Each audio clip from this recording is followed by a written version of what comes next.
Vì sao ở tận nước Ý mà có tới 21 con đường mang tên Hồ Chí Minh? Ý và Việt Nam có mối quan hệ như thế nào? Và tại sao Ý và Việt Nam có nhiều điểm tương đồng với nhau? Trước hết hãy nói về nước Ý, hay đôi khi chúng ta vẫn gọi là Italy hoặc Italia. Đây là một bán đảo hình chiếc ủng vươn dài ra Địa Trung Hải với đường bờ biển dài hơn 7.600 km và địa hình đa dạng, từ dãy núi Alper hùng vĩ ở phía Bắc đến các vùng đồng bằng ven biển màu mỡ. Với dân số khoảng gần 60 triệu người, Italia đang đối mặt với tình trạng già hóa dân số nhưng vẫn duy trì được sự năng động nhờ bản sắc văn hóa vùng miền cực kỳ đậm nét. Điểm tương đồng thú vị đầu tiên với Việt Nam chính là hình dáng lãnh thổ. Trong khi chúng ta có một chữ S mềm mại thì họ cũng có một đường bờ biển dài và tương đối hiên ngang. Cả hai đều là những quốc gia sống dựa vào biển với vị trí chiến lược quan trọng trong khu vực. Nền kinh tế Italia là sự pha trộn giữa một miền Bắc công nghiệp hóa hiện đại và một miền Nam thiên về nông nghiệp và dịch vụ. Đây là nền kinh tế lớn thứ ba trong khu vực đồng euro, nổi tiếng thế giới với những nhãn hiệu Made in Italy trong các lĩnh vực thời trang, xe hơi hạng sang và máy móc chính xác. Tuy nhiên, xương sống của họ không phải là những tập đoàn khổng lồ mà là hàng triệu doanh nghiệp nhỏ và vừa theo mô hình gia đình. Điều này thì cũng khá giống với cấu trúc kinh tế Việt Nam, nơi các hộ kinh doanh cá thể và doanh nghiệp vừa và nhỏ đóng vai trò huyết mạch, tạo ra sự linh hoạt và sức chống chịu cao trước biến động toàn cầu. Và sự tương đồng sâu sắc nhất giữa hai đất nước có lẽ nằm ở văn hóa và lối sống. Người Ý và người Việt đều cực kỳ coi trọng giá trị gia đình. Những bữa cơm sum họp đông đủ nhiều thế hệ là hình ảnh quen thuộc của cả hai. Chúng ta có sự khác biệt kinh tế văn hóa giữa miền Bắc và miền Nam, thì nước Ý cũng có sự phân hóa Bắc Nam tương tự với những đặc trưng riêng biệt về giọng nói và thói quen sinh hoạt. Đặc biệt là cả hai dân tộc đều sở hữu niềm đam mê mãnh liệt với ẩm thực và bóng đá, coi đó không chỉ là sở thích mà là một phần hơi thở của cuộc sống thường nhật. Mối quan hệ giữa Việt Nam và Ý hiện nay đang ở giai đoạn vàng của sự hợp tác. Ý là đối tác thương mại lớn thứ tư của Việt Nam trong EU, trong khi Việt Nam là đối tác thương mại lớn nhất của Ý trong ASEAN. Sự kết nối này không chỉ dừng lại ở những con số, ví dụ như là nhập khẩu máy móc hay là dệt may, mà còn mở rộng sang giao lưu văn hóa và bảo tồn di sản. Với việc cả hai đều là những đất nước mạnh về di sản, cả hai đang có nhiều cơ hội để học hỏi lẫn nhau trong việc biến di sản thành động lực phát triển du lịch bền vững. Và bây giờ, sau khi điểm qua những nét tương đồng giữa hai quốc gia, hãy nói về những con đường. Tại sao ở Ý có đến 21 con đường mang tên Hồ Chí Minh? Câu chuyện bắt đầu từ chính dấu chân của người thanh niên Nguyễn Ái Quốc. Trong hành trình vạn dặm tìm đường cứu nước, Bác Hồ của chúng ta không chỉ dừng chân ở Pháp hay Anh, mà Ý cũng là một trạm dừng chân rất quan trọng. Khoảng những năm 1930, cụ thể là 1932 đến 1934, Bác đã sống và làm việc tại Milan.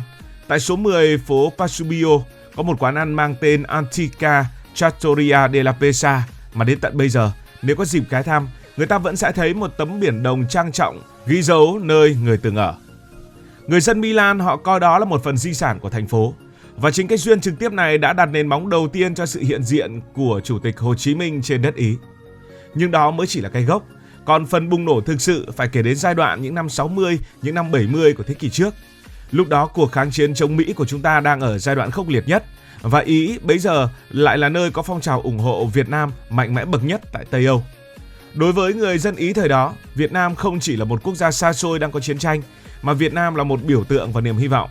Họ nhìn thấy ở Chủ tịch Hồ Chí Minh hình tượng một con người giản dị với đôi dép cao su nhưng lại mang trong mình ý chí quật cường của cả một dân tộc. Sự đồng cảm này mãnh liệt tới mức những người Ý đã xuống đường và trở thành một nét văn hóa. Khắp các quảng trường từ Rome đến Milan, khẩu hiệu Việt Nam Hồ Chí Minh vang lên như một lời khẳng định về công lý. Chính vì tình cảm nồng hậu đó, chính quyền nhiều địa phương ở Ý, vốn thường do những đảng phái tiến bộ nắm giữ, đã quyết định đặt tên đường là Via Hồ Chí Minh. Họ muốn tên của người hiện diện ngay trong đời sống thường nhật của dân chúng, bên cạnh những trường học, những khu dân cư để nhắc nhở về một tinh thần bất khuất. Đó không chỉ là đặt tên đường, mà đó là một cách để thể hiện sự đoàn kết quốc tế, một cái bắt tay xuyên đại dương trong những năm tháng khó khăn nhất. Vậy, 21 con đường mang tên Hồ Chí Minh, 21 con đường này nằm ở những đâu? Nếu chúng ta làm một chuyến phượt dọc theo chiều dài của đất nước hình chiếc ủng này, bạn sẽ ngạc nhiên khi thấy cái tên Hồ Chí Minh xuất hiện ở những nơi rất đa dạng. Không chỉ có những thành phố lớn hào nhoáng, ngay cả những thị trấn nhỏ bé, yên bình, cái tên Hồ Chí Minh vẫn sừng sững ở đó. Đầu tiên chắc chắn phải nhắc đến đó là Milan, nơi Bác từng sống. Ở đây con đường mang tên người không chỉ là một địa danh địa lý, mà còn là một địa chỉ đỏ cho du khách Việt Nam. Nhưng câu chuyện không dừng lại ở Milan. Nếu bạn xuống Florence, cái nôi của nghệ thuật và phục sinh, thì bạn cũng sẽ bắt gặp một Via Hồ Chí Minh, hay như ở Parma, một vùng đất nổi tiếng với ẩm thực tinh tế, tên của Bác cũng được trân trọng đặt cho một tuyến phố. Điểm thú vị là những con đường này thường nằm ở những khu vực mang tính biểu tượng cao. Có nơi thì nằm gần các khu công nghiệp, nơi tập trung đông đảo tầng lớp công nhân, những người luôn coi Bác là người bạn lớn của giai cấp vô sản. Có nơi lại nằm cạnh những công viên xanh mướt hay các trường đại học, nơi thế hệ trẻ Ý hàng ngày vẫn đi qua và tò mò tìm hiểu về người đàn ông trên biển tên đường.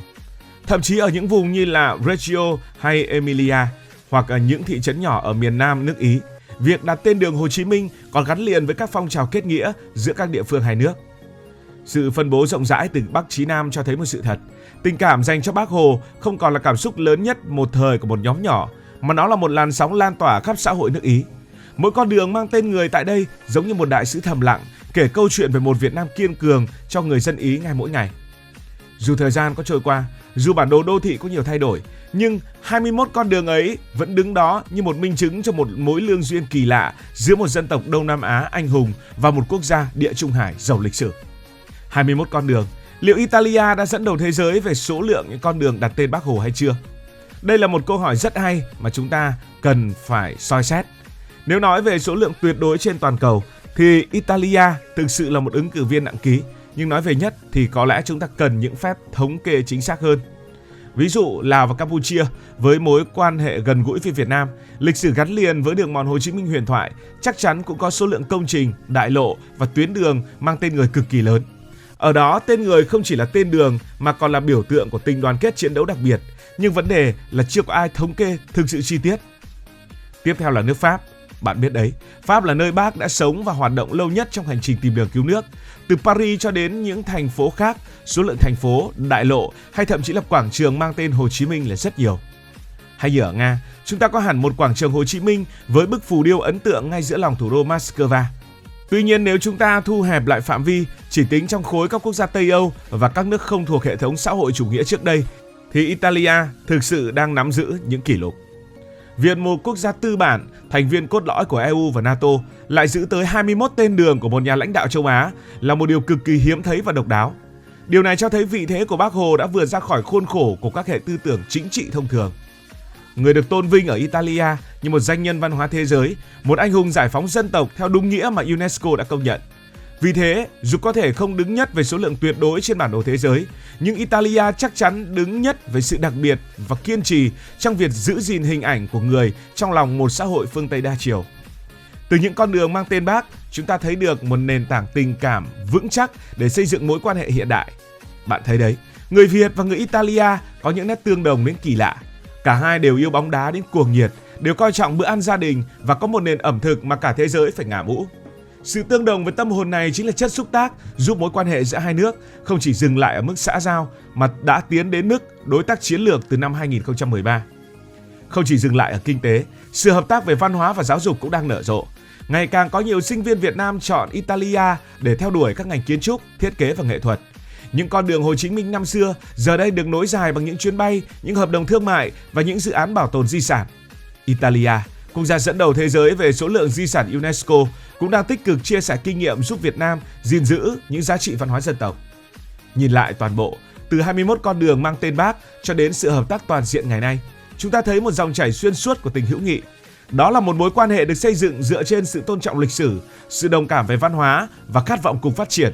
Bạn nghĩ sao về câu chuyện này khi những người Italia lại dùng tên của Chủ tịch Hồ Chí Minh để đặt cho rất nhiều những con đường, 21 con đường?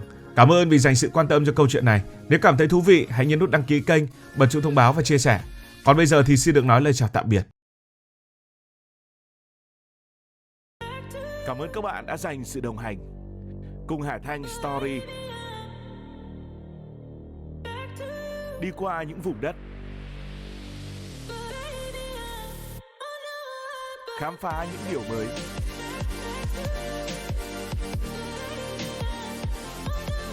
Đừng ngần ngại, hãy để lại những góp ý và xin được hẹn gặp lại.